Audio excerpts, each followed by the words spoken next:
Well, good day, everyone, and welcome to the third in our series of webinars focused on the industry's response to the coronavirus crisis.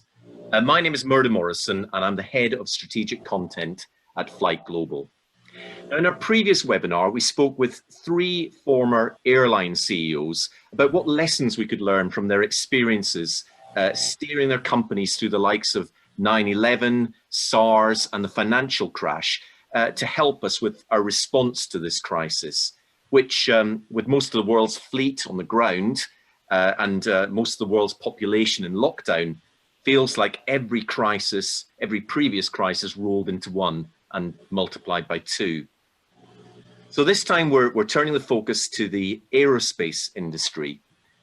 With very few aircraft flying, operators running out of cash, and an Olympic ski slope of a downturn looming, what was a boom has rapidly turned to a bust.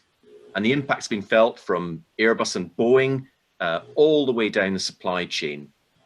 Business and general aviation has been badly affected too, of course, and the defense market, so often a counter-cyclical booster in previous commercial slumps, is not exempt as governments max out on the credit card to get their economies through this crisis. So to discuss what this means for the aerospace industry, I'm joined by two eminent aerospace leaders. Tom Williams is the recently retired COO of Airbus, responsible for the airframers production across 7 countries. And when Tom left Airbus fairly recently, I think it would be fair to say that perhaps his biggest headache was ramping up output of the A320neo. Jack Pelton is in charge of the Experimental Aircraft Association, responsible for the world's biggest air show in terms of visitors, AirVenture in Oshkosh. And still, I think I'm right in saying, Jack, officially scheduled for this July, but obviously depending on lockdowns and so on. But he's also the man who successfully led Cessna through the post 9/11 downturn and then the subsequent upturn, only to hit the global financial crisis that came out of 2009. So just before we go on to our discussion, just a reminder that you can ask questions of our panelists throughout the webinar using the Q&A icon at the bottom of your screens. Only use the chat icon if you've got a technical issue which you want our backroom staff to get back to you on. If you want to ask a question of the panelists, use the Q&A icon. We'll try and get through as many as possible. If previous webinars are anything to go by, we get a lot of questions, so apologies if we don't get to yours, but we'll try and get through as many as possible. And my colleague Max Kingsley-Jones is going to be doing the moderating of the questions behind the scenes. So I'm going to start with perhaps a very practical question for both of you. Just how does a manufacturer adjust from ramp up to ramp down in a matter of weeks? It's not just a matter of putting the brakes on in the factory. You've got staff considerations, you've got contractual issues, supply chains, you've got cash concerns. How do you tell suppliers that you've only recently been cajoling to raise their output that you no longer need their products? So, Tom, maybe I could start with you on that one. I think probably, Murdo, first of all, we should say that this time seems significantly, it's an order of magnitude worse. I went through 9/11, SARS, 2008. This is 10 times worse. So I think it's easy for us to say, well, this is what we did, but this is much, much harder for the guys that are dealing with it, the guys and girls that are dealing with it today. I think the first thing, for me, that the main part is the mental part, because you've got to try and get everyone through the denial phase, because the temptation will be for everyone to think, well, we've spent so long, 20 years in almost constant ramp up phase. So I think we might come back to that. There's this issue about ramp up and mentality change now, because now all of a sudden you're trying to put on the brakes. And I think the other comment that for me would be important is, from a management point of view, leadership has to be very prominent. You've got to get out in front and explain to everyone, all the stakeholders, the employees, customers, supply chain, governments, unions, everyone, what the situation is, even if you don't know the answer, and it's okay to say you don't, even if you've not got the perfect schedule, you better give, if you think you're 60% right, then you should go with that and try and keep everyone aligned, because there is a temptation to think we'll only communicate when we've got the perfect answer. Well, the problem is that everyone else goes off and makes their own conclusions because they're under their own pressure of shareholders, bankers, etc. And if you're not careful, you end up with a very ragged and uncontrolled situation when you need a whole supply chain to be moving in more or less in lockstep. Jack, you lived through this, through probably two crises, 9/11 and 2009 financial crisis. How did you deal with this, and what did you learn from that you could impart as lessons for others going through it now? I did have the experience of going through a few crises, and now similar to going through one, deciding what we're going to do with our event. One of the things that was so important, and Tom hit on this, is getting together to understand what assumptions you're going to make about your production capacity and capability going forward. This one is unique in that it's not just, it started out as a virus concern, but has turned into a significant financial concern and social concern. So you have to sit down and with the team figure out, what do we feel the right production volume should be during this? How do I get locked down to that production volume quickly? And you have to make very quick decisions, because one thing you're trying to balance is your cash flow through the dynamics of all this and your capital. And so you are really, really trying to make the best guess that you can. That truly is a guess based on all of the variables that are in play. And I've watched, watching this one roll through, I didn't think that the stopping of flying from a business standpoint would be as significant as it has been. I thought this would be more about riding through a period of time where people just can't get out to pick up their airplanes. But if you look at the data, the number of airplanes that are flying compared to this time last year is significantly less. So it's telling me that there will be some significant industry changes that are going to occur going forward and coming out of this. Then, as Tom mentioned, you've got to get with your supply chain. You've got to deal with all of the social protocols with your employees, whether it be furloughs, layoffs, and the tough balancing act. I know the pressure and the sleepless nights we lived under as a team was trying to continue to maintain core capabilities that you're gonna need when this thing starts back up, and making sure that you preserve what you can to be a healthy, vibrant company when it turns back on. And how do you, and this perhaps applies as much to smaller companies down the supply chain, but when you go into this kind of almost, this crisis, it's almost like a hibernation. At some point, we're going to come out of this, whether that's in 6 months, 12 months, 18 months. How do you then adjust from almost that hibernation mode to coming back into production? Is that almost as big a challenge as the slowing down bit? Tom, do you want to go with that? Yeah, I think it's a truism, but there are more companies go bust in the ramp up than there are in the ramp down. Strangely enough, because people will be, and this one's particularly bad, so that might not turn out to be true. But generally speaking, when it goes down, everyone knows we've got to cut. We've got to be very, very focused. The problem on the other side is that for a lot of the suppliers, as they start to ramp up, their lead times are such that they're 12, 18 months ahead of the OEMs in that situation, and they have to put out a significant amount of money fairly early in the process, investing in new equipment, etc. So that you can have both sides of this. You can have people go bust on the other side of the curve. I think for now, the main focus is going to be getting people through this next 9 months. And that's particularly a case, I think, in the aerostructures supply chain, because I think the system suppliers tend to be better funded. They've had longer periods of better EBIT.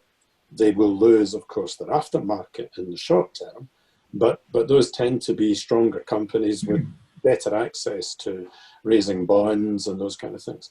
I think the aerostructure side, those guys have typically had 5 or 6% EBIT. It's not been unusual.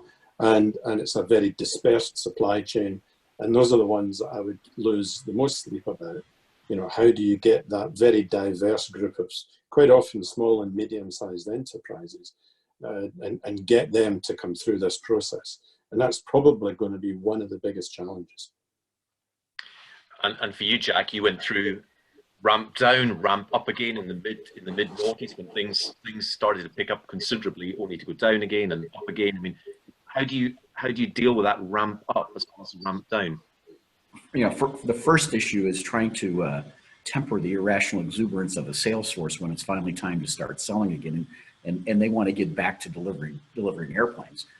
So that's where the supply chain and the operations folks really earn their keep, because they have to really look at that broad spectrum of what can you actually produce with high levels of quality and consistency and certainty through that supply chain to set what those new production ramp rates should be.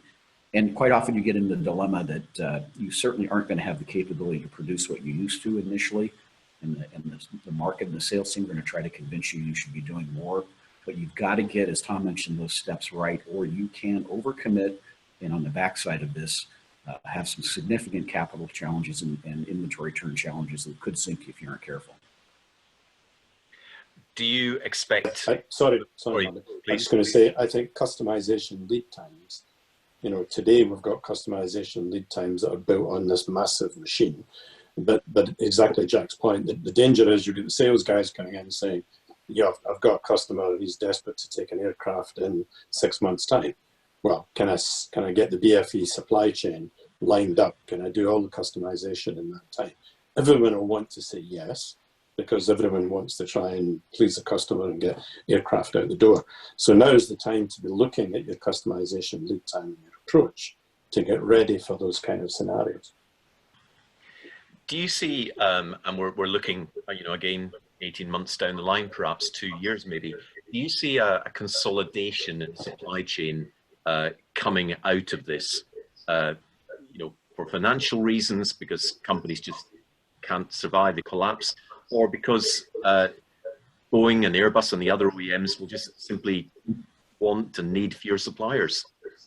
I will at least make one comment from my friends in the supply base who have been through, any of them that have been through one of these. The first thing that they say is, I really have to look at where I'm concentrated. Is it with one customer, and should I diversify more? Because that's the lesson learned you always find coming out of this. If you're 90% weighted with Airbus or 90% with Boeing, how can I help balance a company? There will be, certainly in the smaller companies, consolidation, because many of them just don't have the capital to get through this. And there will be some opportunities to be able to put together the machine shops and smaller companies. I would only add to that, Murdo. I think the other issue that needs to be watched on the supply chain side is that, well, you know, we've had this strong growth, and we think, well, building 800 aircraft a year isn't that wonderful.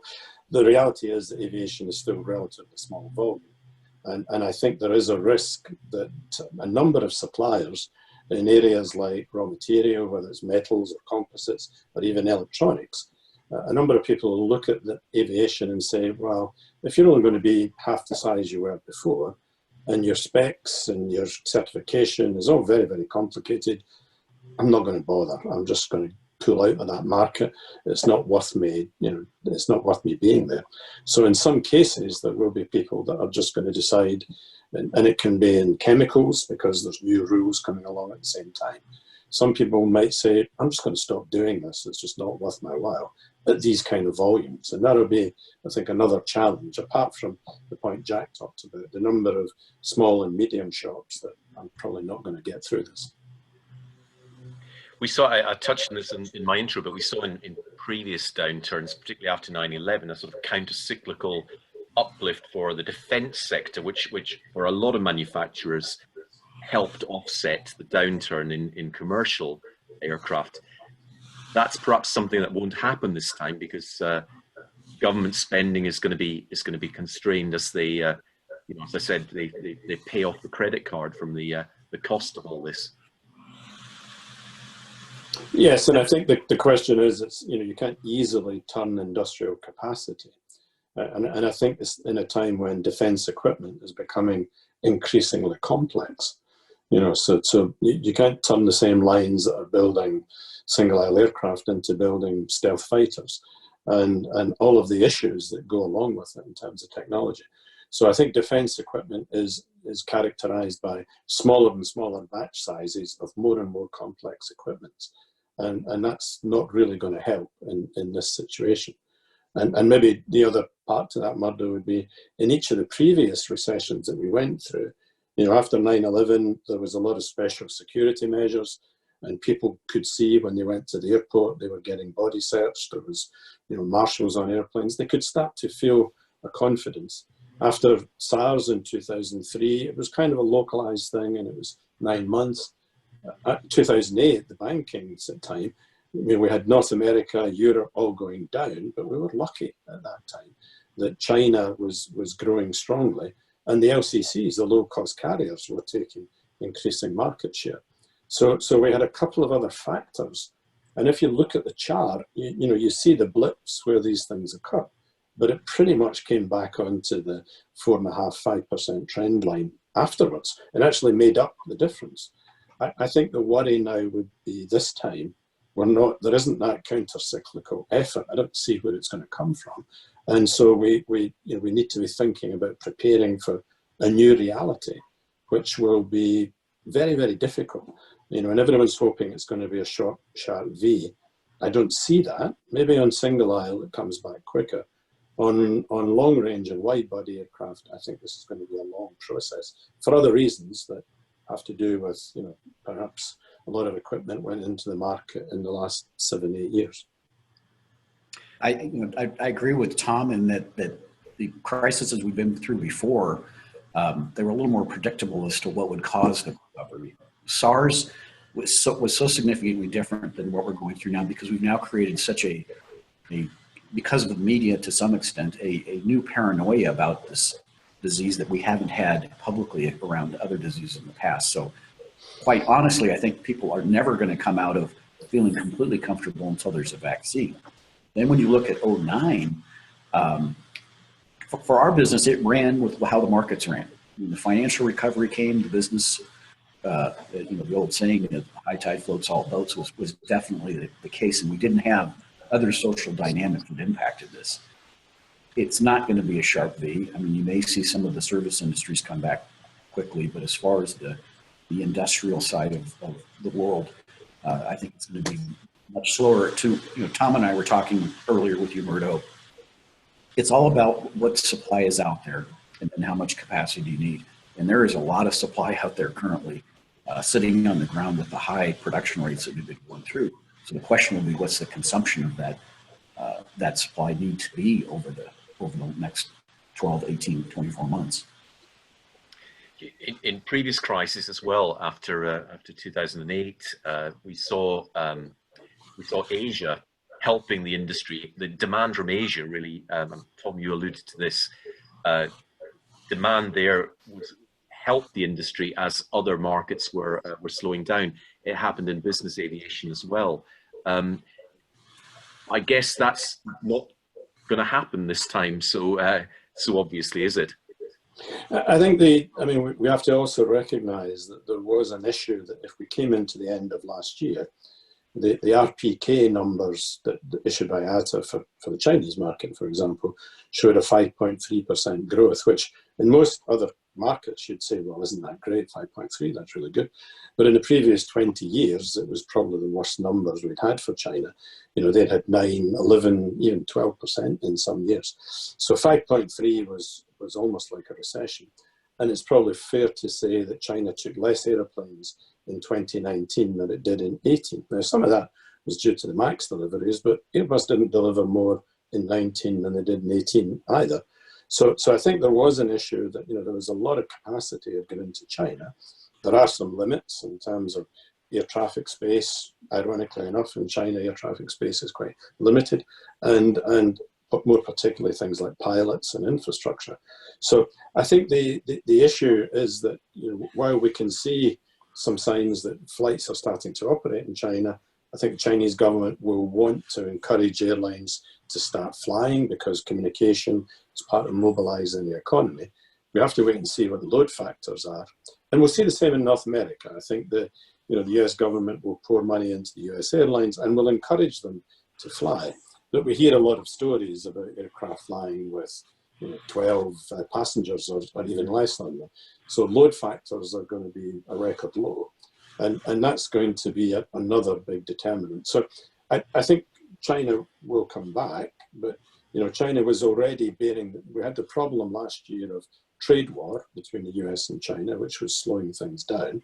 And I think there were other issues even before we got into this that are now catching up, are now fully exposed in a way that were perhaps a little bit hidden in the past.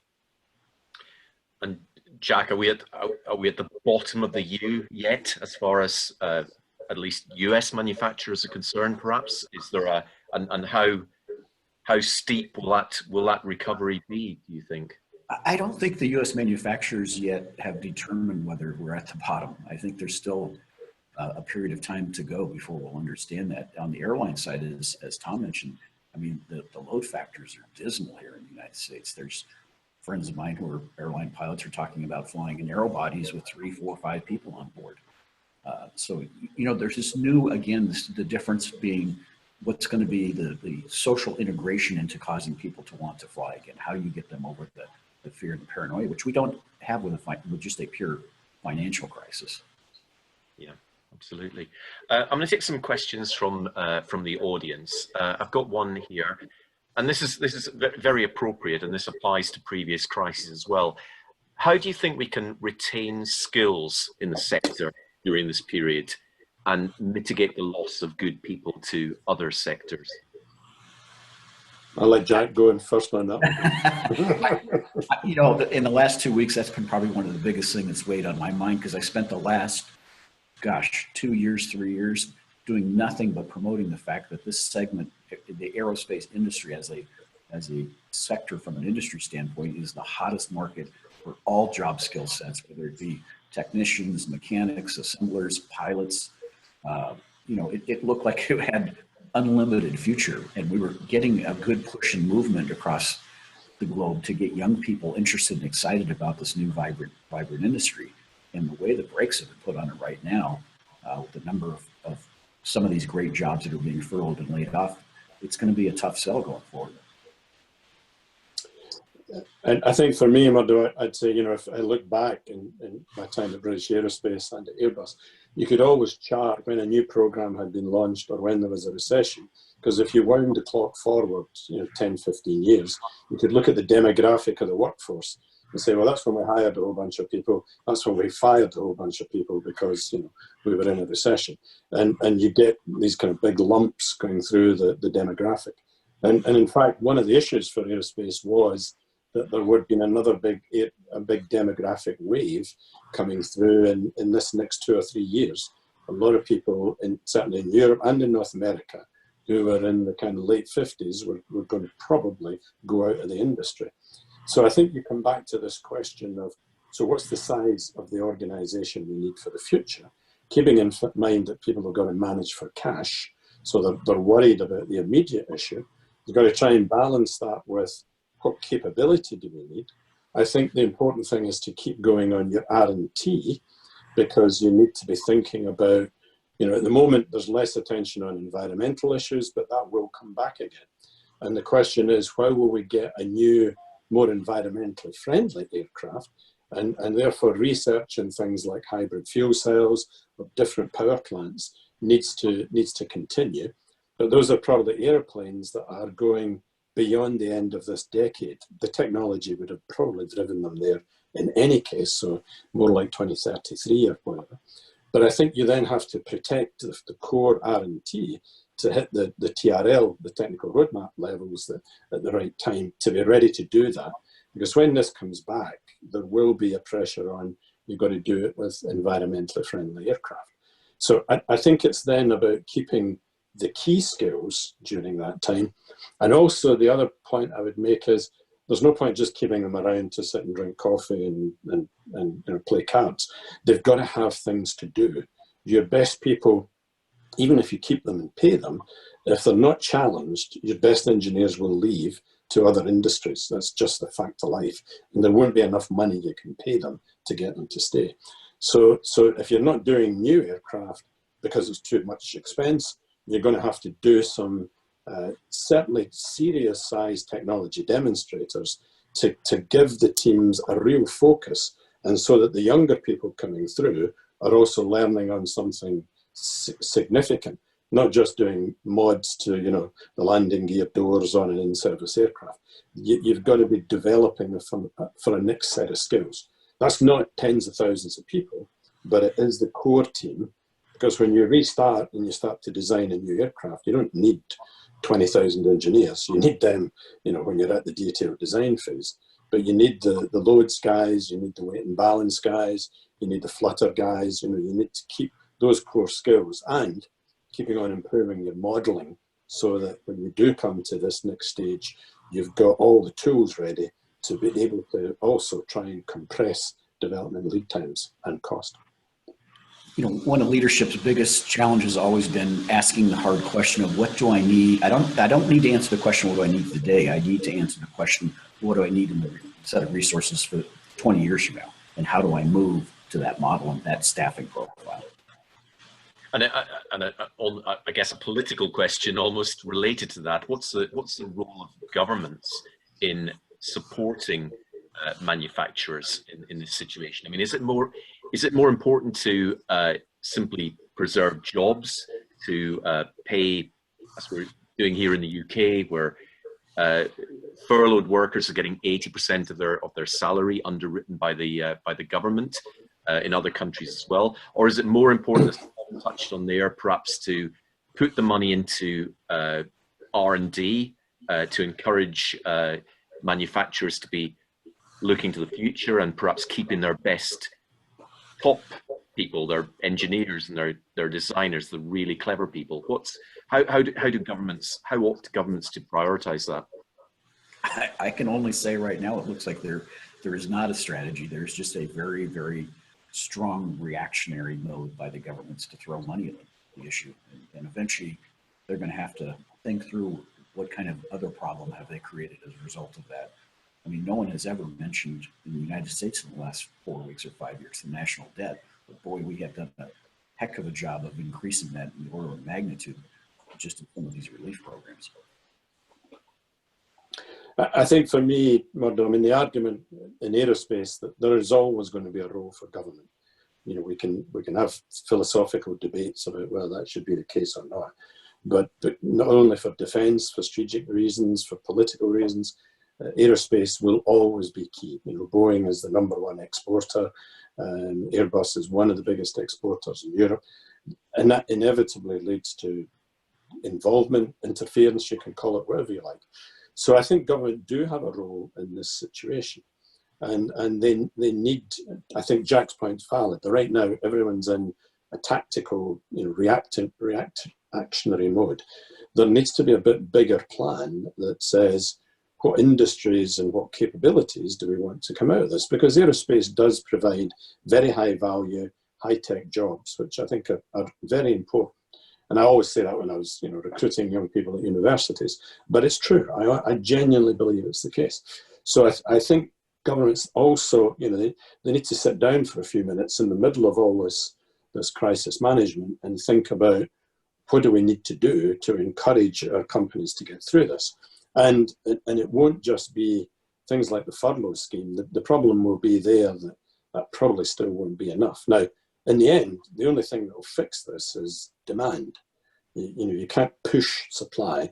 There's no point building whitetails. If there isn't customers, if passengers don't feel comfortable flying again, there won't be a demand and there won't be any pull. But in the meantime, you've got to assume that we'll get this fixed, there will be a vaccine, we'll come out of the other side of it, and aerospace will still be key in terms of driving world GDP. So what do we have to do to protect? It probably won't be as big as it is today. That's the other reality we have to confront. But we need to come out of it with capability.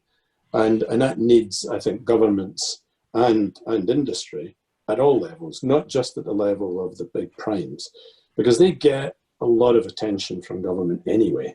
They've got a lot of access, lobbying, etc.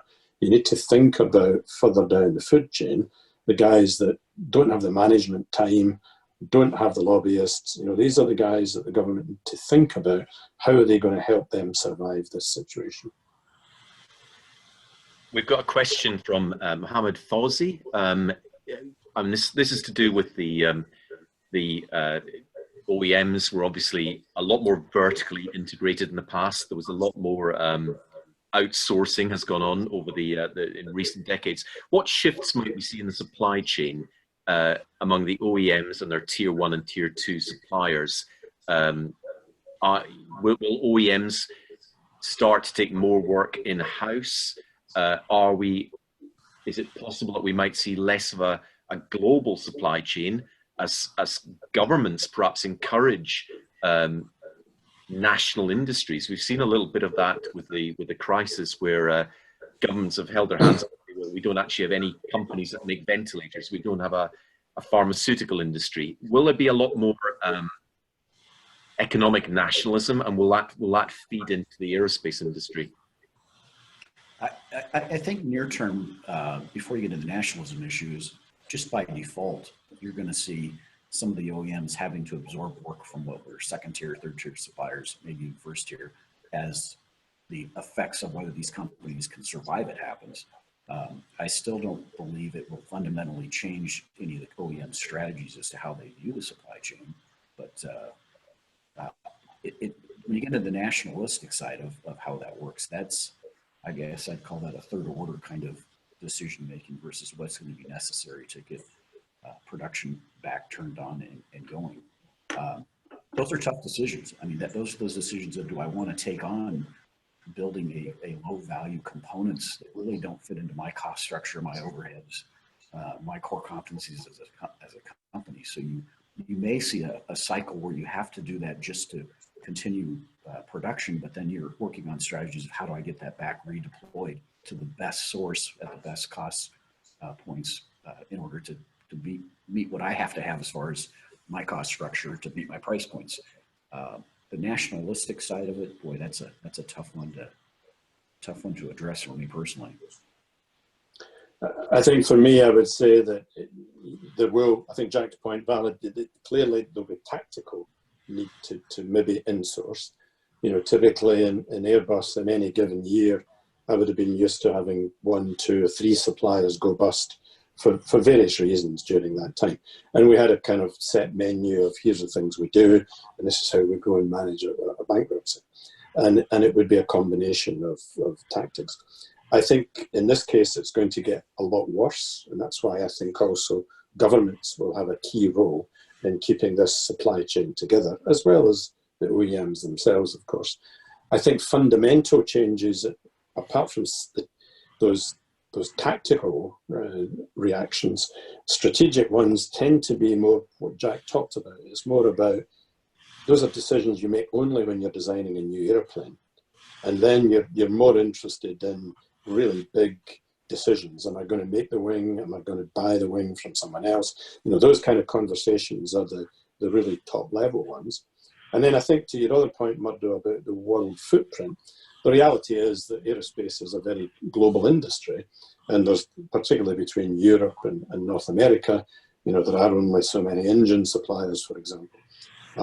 I think you also have to recognize that having an industrial participation, whether you call it that or offset or whatever you want to call it, the reality is if you want to sell a lot of airplanes in a place like China, then you need to have a significant presence industrially in China. So I don't see that being unwound in the short term. That's those are long-term commitments which will be there because you're building partnerships that you're not going to just have a knee-jerk and suddenly change direction.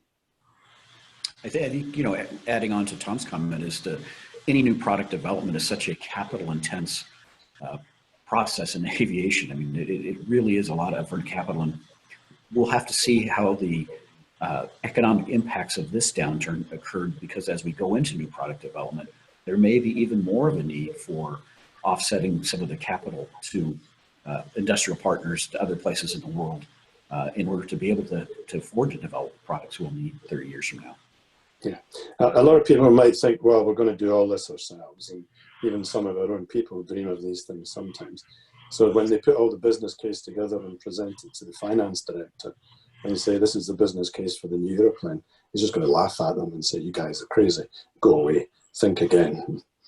I remember entering into this industry and the pride of, we used to joke about mining the ore to delivery of the airplane. We did it all. And you just realize you cannot do that, and you're not good at all of that to be done. Fair enough. We've currently got 455 participants in the webinar, so thank you all for joining. We've got almost just under 60 questions, so we're going to try and get through as many as possible. We're not going to get through 60, but we'll try and get through a few more of these. We've got one for Jack from Adam Twiddell. Maybe this is a bit of an unfair one, but we'll ask it for you anyway. Are there too many business aviation OEMs, and can you see any of them dropping out of the sector, either by choice or not? Well, you know, there has been a lot of consolidation when you really look back over the last 20 years. You know, Gulfstream buying Galaxy, Bombardier buying Lear, Textron Aviation coming about with the consolidation of Beechcraft and Cessna. So there has been a lot of that, and I think the way it's structured today, as far as business jet segment, it's you know, there still might be something with Bombardier, Dassault. It's really hard to see currently that there would be any more near-term consolidation, but as any of those companies, they're always looking at what they need to do to grow. Sure. Tom, again, an unfair one perhaps for you, but Guy Burden has asked, of the two big OEMs, Boeing and Airbus, of course, who do you think is best placed to weather this storm? That's a bit of a silly question, isn't it? Maybe we could ask someone who's been running the operations side of Airbus. Oh, of course it's Airbus. I would say that because I think, you know, there's a couple of very strong assets. I think this crisis comes at the worst possible time for Boeing in terms of product policy. You know, with the MAX in a really tough situation. I think the 787, great airplane, but you know, I think the wide body market will take a hard time, and I think the 777X will have a lot of problems getting through the grandfathering on the certification this time round because of the FAA's recent experience. And I think it's an aircraft that comes to the market at a time when those very large aircraft will be difficult to move. So I think the portfolio is a bit tougher for them. I think Airbus 220 is a great product. Got to get the price right. But I think in regional flying, especially if you can bring that additional range, then you get an aircraft that's very attractive. And I think the 321 LR and XLR will be excellent airplanes in that area, particularly if you're an airline that wants to start to carefully regrow some of your long-haul routes, but you don't want to put a wide-body airplane on it, then the XLR, you know, with the capability of flying from Frankfurt to Chicago in all weathers, that's going to be a fantastic airplane, great seat mile cost, and that's probably, you've almost designed the market conditions at this point in time. It couldn't have been better for that aircraft coming into service. So I think the portfolio is probably better for Airbus, but then, as I say, I'm completely and utterly biased in this process. We've got one here, and I'm going to ask the same question in two slightly different formats to both of you. So as we come out of this crisis, everyone expects there still to be a lot of concern about social distancing and sharing close confined spaces with strangers, whether that's airports or on board or trains or whatever it is. What do you think? I'll ask Tom this one first of all. Do you think for the airlines and for the aircraft manufacturers, this will impact into the way that aircraft are designed? So maybe not the aircraft themselves, but the cabin of aircraft. So I think EasyJet have announced plans at the moment to leave middle seats of their aircraft. Do you see this as being continuing in the medium term as we come out of this? Yeah, it's hard to forecast in this situation. I think I think people are extremely adaptable, so there's probably lots of great ideas that are going to come through about personal protection. I'm sure there's lots of clever people working on great ideas right now, somewhere even in their back rooms, you know, coming up with great concepts of improved masks, screening, testing. Antidote, of course, is the right solution. And I think ultimately those will probably be the better medium-term solutions. In the short term, you may have to do something, again, with social distancing, just as, you know, my local supermarket does today. People adapt very, very quickly. So I think, though, the economics will still drive you back to the model. And you know, I'm always a bit skeptical that, you know, in the past, maybe this will be different, but in the past, people will say one thing in a survey, but will do something different when they're online buying their ticket. And you then find that they, you know, when it comes to putting their dollar down, they do something quite different. So let's wait and see. I'm not so sure that results in a permanent change. I think it'll be more an issue, again, on the long haul. You'll come back to this question of, for the discretionary travelers, you know, like me, a retired guy, you know, I should be in the back of the airplane off to visit Thailand or whatever. Do I want to do that? Not because I'm worried about the healthcare in Thailand, but is there going to be a lockdown? Will I be stuck there? And the discontinuity between all the different rules in the different countries. And then I think the other issue on those long-haul wide-body aircraft is corporations everywhere cutting back. And so a lot of the discretionary business and first-class travel, which pays for a lot of those routes, will get cut back as well. So I think behaviours will adapt, and I'm sure we'll see a lot of clever ideas coming through of how to make that acceptable to people. Do you think, Jack, on the business aviation side, Tom talked about the first class and the premium passengers that pay these airlines? Do you think that might have a positive boost for business aviation? Do you see some of that? We saw a little bit of that after 9/11 for security reasons. Do you think there might be a boost for business aviation because people don't necessarily want to travel with strangers and can perhaps afford not to? You know, I think it's going to go through a couple cycles. You know, to the earlier point on the airlines, it's a giant marketing activity to how do you get confidence of people back on airlines, and there will be probably some programs of not selling center seats and convincing the public that they've got distancing practices. And then I think it's going to evolve into technology where disinfecting, and as Tom mentioned, the PPE and the other things that will get people comfortable with being in a environment that they're a little bit closer together. That's a long way around to the business aviation side, where I think there is an opportunity in the near term on the business side, where if people need to get to meetings and a company can control employees who they know are tested, employees that they know are not risky, that you can use very effectively a business aircraft to be able to conduct that kind of business by really being able to control the environment much more so than you can in public transportation. So I think there is some opportunity there. There's a lot of great discussions that are going on from the technology side on disinfecting airplanes already, especially in the business aviation side, where there's some products that actually can kill the virus for up to 4 or 5 days by spraying. And so I think as we see more and more, that ends up, we talk about all the negative aspects of what we're going through. There are some opportunities that can come out in new business lines, new things to do that can get people back feeling comfortable again. Okay.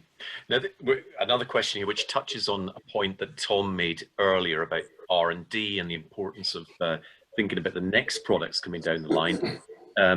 Do you see a big reduction in R&D spending for new technology development for things like more electric aircraft, hybrid electric, and so on, the next generation of products? Are they going to fall victim to this crisis as well? I'll answer first, Tom. I mean, he's in the world of big bets on R&D. I think this is what's going to separate the winners and losers long term, as to which companies have the ability, the confidence, and are willing to bet with those capital investments R&D.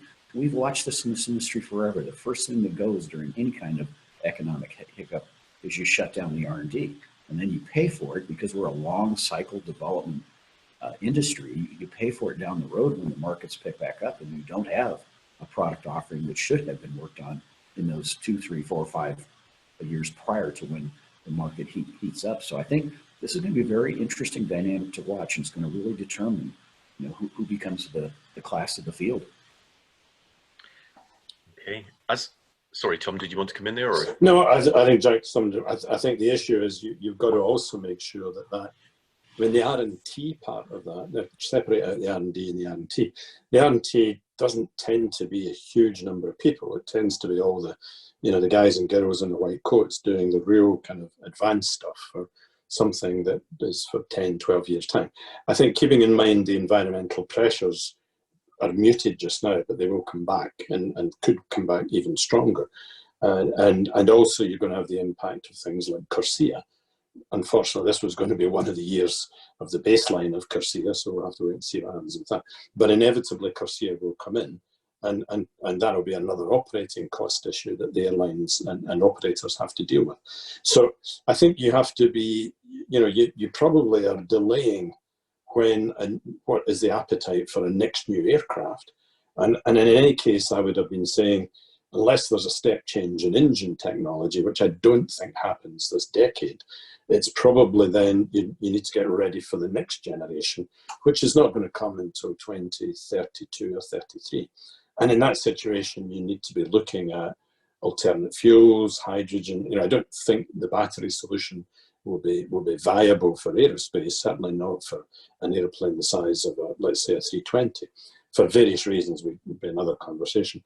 So I think you have to be keeping your R&T process going with that in mind, but also, as I say, doing some technical demonstrators so that the guys and girls have got something tangible that they're working on. It's not just a theoretical exercise. I've got another question here from Graham Cooper, and this relates to a conversation that we had before we came on air about, you know, we're working here on Zoom. We've all been doing remote meetings over the last few weeks. We've all got a bit better at working remotely. Will we need to travel so much in the future? Graham's question is, do you think commercial air travel will ever be the same again, given what we've all been through these past few weeks and are likely to be for the next few weeks? You know, we've also seen the environment get better, pollution levels are down. Aside from the economics, what sort of impact is this going to have on air travel long term? I'll let Jack, Tom. you want to go first? I mean, I have some. We've been through very similar conversations like this with other crises as to what are going to be the new. Well, this technology's been great, and Tom should share what his involvement's been in being retired and how often he uses it. There will be some changes, but still at the end of the day, on tough subjects where you need to meet, you need to roll up your sleeves and have discussions. This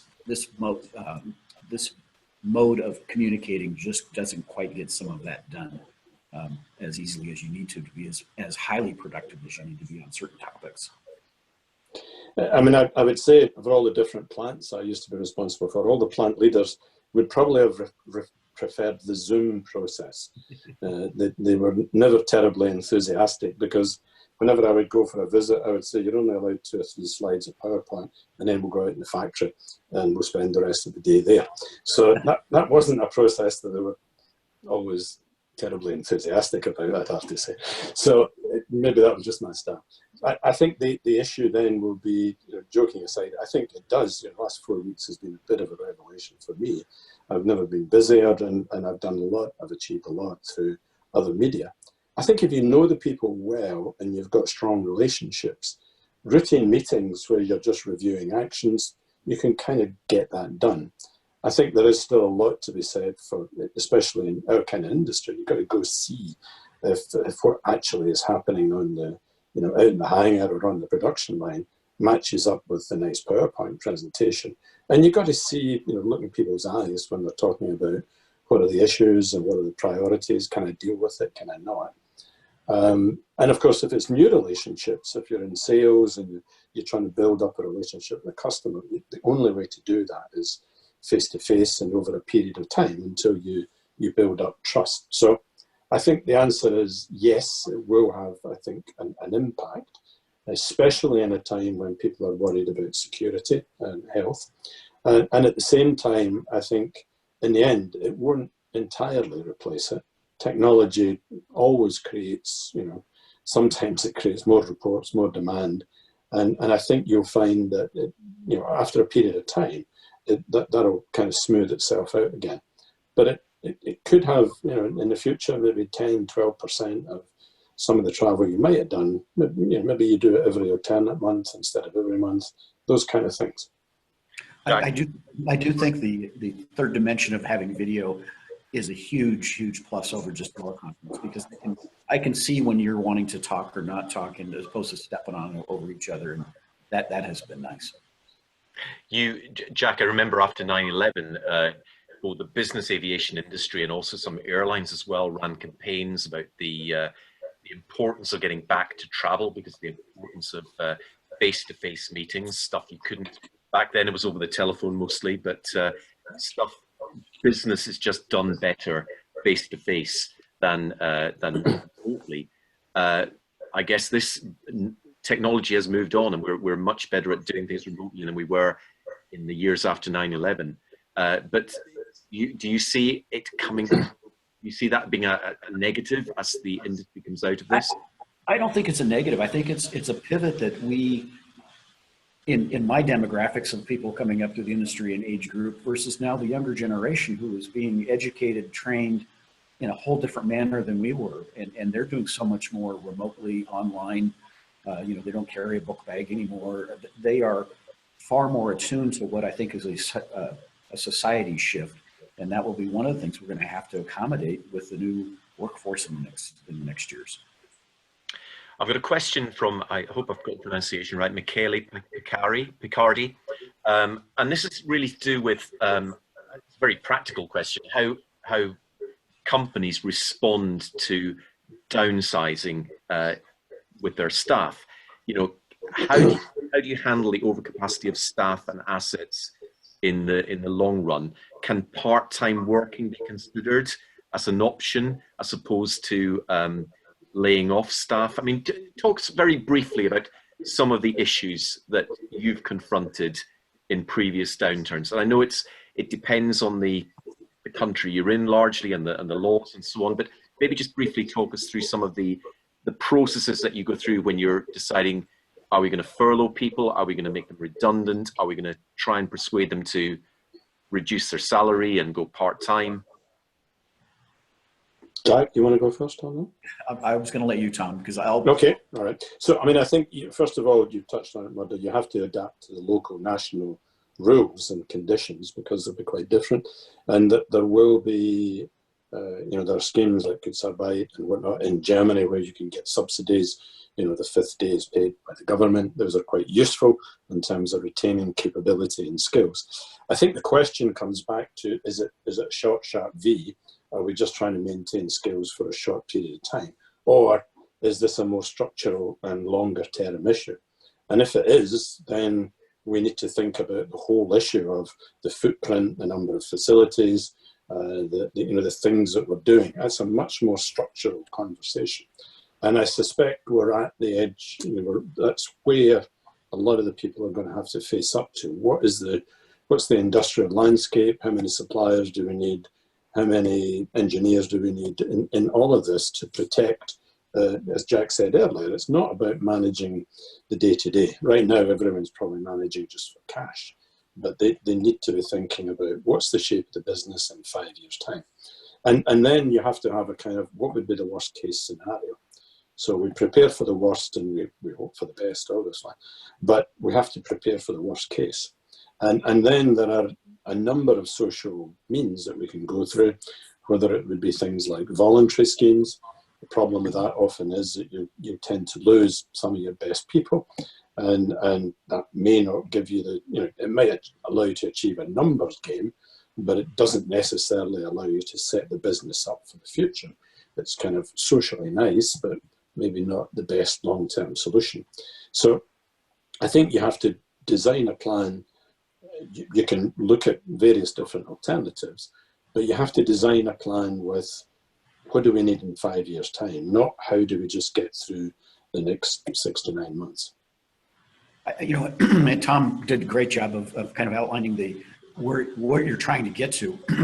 What people see in the reality is that initially, again, there becomes a very, I've got to do something to preserve cash and help my financials. So you start seeing the furloughs and you start seeing the part-time until management can figure out what does this really look like and where do we need to go. So I think people get a little confused saying, well, this is just going to be a furlough or part-time or 4-day work week. That usually is the case only until you get to understanding what does this company look like. We've got just a few minutes left, so I'm just going to fire probably one last question at you both, and it's really more of a general question. You know, can the aerospace industry survive this, and what shape does it emerge from in a year's time, in 2 years' time? I guess I'm only smiling in that it just shows how long I've been in the industry, being 40 years in the industry. And I think of all the various headlines from various publications, whether it be FlightGlobal or Aviation, you know, will aviation ever be the same? Will aerospace ever be the same? And you pick the decade that those covers and articles came out. And I'm here to say we've managed to continue to survive through all of those cycles for all of these years. So I would be the last one to say the aviation industry is going away or that it's going to be forever damaged. We have some incredible companies, and as Tom mentioned, this segment attracts some of the brightest minds because of what it offers from a career standpoint, and it will figure its way out, and it will reinvent itself, and it will react to whatever the new market looks like, whether it be is different ways of travel, highly efficient airplanes, more sustainability. That's the exciting challenge that will cause it to make itself over and create the opportunities for the next generation. Okay. No, I think for me, just to reiterate what Jack said, you know, I started in 1968 as a shop floor apprentice, 16-year-old in Rolls-Royce. 1971, they went bankrupt. So, you know, it wasn't my fault, but I was certainly there when it happened. And that was the end of the world. You know, the sky was falling, and we just thought we'd never get out of it. It was just a disaster. And I've been through a few cycles in sort of 50 years in between. So I think, you know, it will recover, as it always does. I think it's crucial for the world economy. I think we have to make sure it recovers with a better environmental footprint for the future, because I think we were coming under quite some scrutiny about our contribution in terms of greenhouse gases, et cetera, et cetera. And I think maybe the other last thing to say, Murdo, would be, you know, for every problem, there's always an opportunity. And I think for those companies that can raise capital, which will be a challenge, but there is always capital available for, you know, for someone who's got a good business plan, then I think there will be a chance to reshape the business as well. And for those companies that have got cash and agile and a management team that are ready to lead through this, they can come out of this even stronger than when they went into it. Thank you very much. And on that note, on that positive note, we're going to draw to a close. Our hour is up.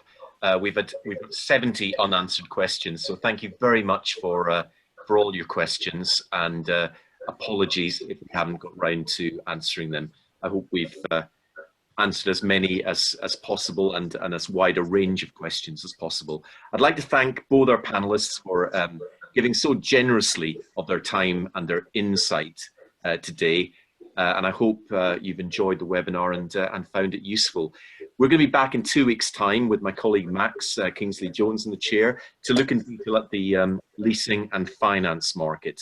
And look out for details of our future webinars on FlightGlobal.com. So thanks once again to Jack and Tom, and thanks everyone for joining us today. Thank you. Be safe. Thank you.